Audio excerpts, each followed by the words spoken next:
इस फिल्म की व्याख्या का उद्देश्य केवल इसकी कहानी और संदेश को समझाना है, न कि किसी धर्म, आस्था या विश्वास का अपमान करना। हम सभी धर्मों का आदर और सम्मान करते हैं और यह मानते हैं कि हर व्यक्ति को अपने विचारों और विश्वासों का पालन करने का अधिकार है।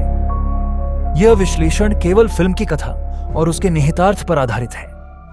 फिल्म की शुरुआत होती है दो मिशनरी महिलाओं से, सिस्टर बार्न्स और हेड सिस्टर पैक्सटन, जो एक शांत और खंडहर जैसे दिखने वाले घर में एक व्यक्ति मिस्टर रीड के पास प्रचार करने जाती है।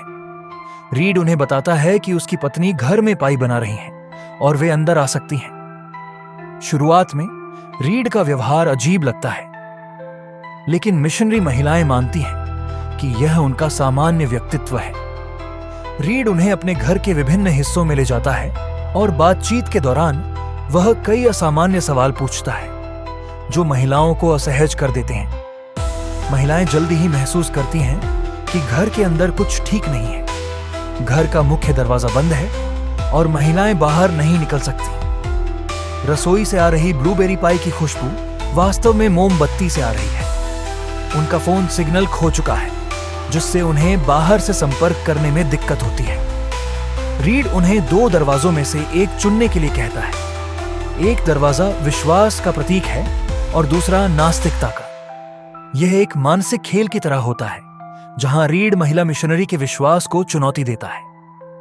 महिलाएं जब विश्वास वाले दरवाजे से अंदर जाती हैं, तो वे एक अंधेरे और बंद कमरे में पहुंचती हैं। वहां एक वृद्ध महिला प्रकट होती है जो जहरीली पाई खाकर मर जाती है। रीड यह दावा करता है कि वह महिला एक भविष्यवक्ता है और उसे जल्द ही पुनर्जीवित किया जाएगा। रीड का मानना है कि वह और उसकी पत्नी इस दुनिया के सच्चे धर्म का पालन करते हैं और उनकी शिक्षाएं सत्य हैं। यहां से फिल्म का असली डर शुरू होता है। रीड के अनुसार महिलाओं को एक अनोखा अनुभव करना होगा, जहां वे मृत्यु के बाद के जीवन को समझ सकेंगे।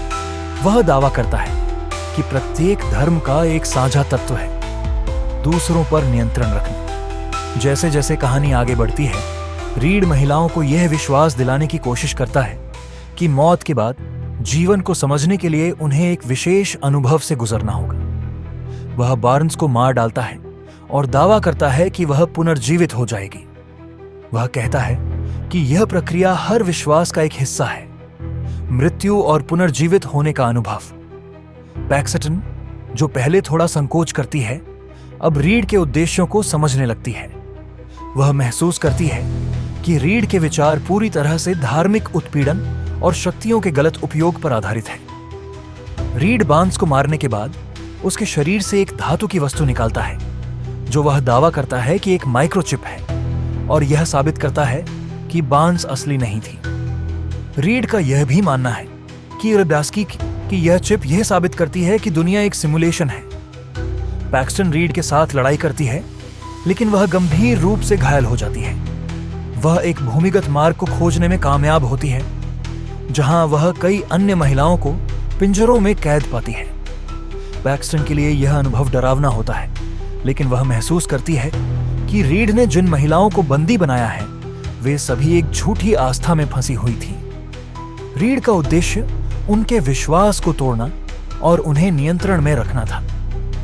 पैक्सटन को खतरनाक स्थिति से बाहर निकलने के लिए बहुत संघर्ष करना पड़ता है। अंत में बार्न्स, जो पहले मरी हुई थी, पुनर्जीवित हो जाती है और रीड को मार देती है।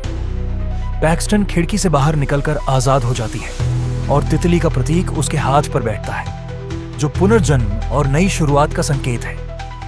फिल्म का अंत एक दार्शनिक संदेश के साथ होता है। यह दर्शाता है कि किसी भी धर्म में छिपी शक्ति का दुरुपयोग हो सकता है। रीड का अंततः विश्वास था कि मनुष्य का असली उद्देश्य केवल आस्था के माध्यम से दूसरों को नियंत्रित करना है, लेकिन उसकी मौत के बाद पैक्सटन ने महसूस किया कि हर व्यक्ति को अपनी स्वतंत्रता और सच्चाई का सामना करना चाहिए। फिल्म एक गहरे सवाल उठाती है कि क्या किसी धर्म या विश्वास के पीछे वास्तविकता है, या यह सिर्फ एक धोखा है।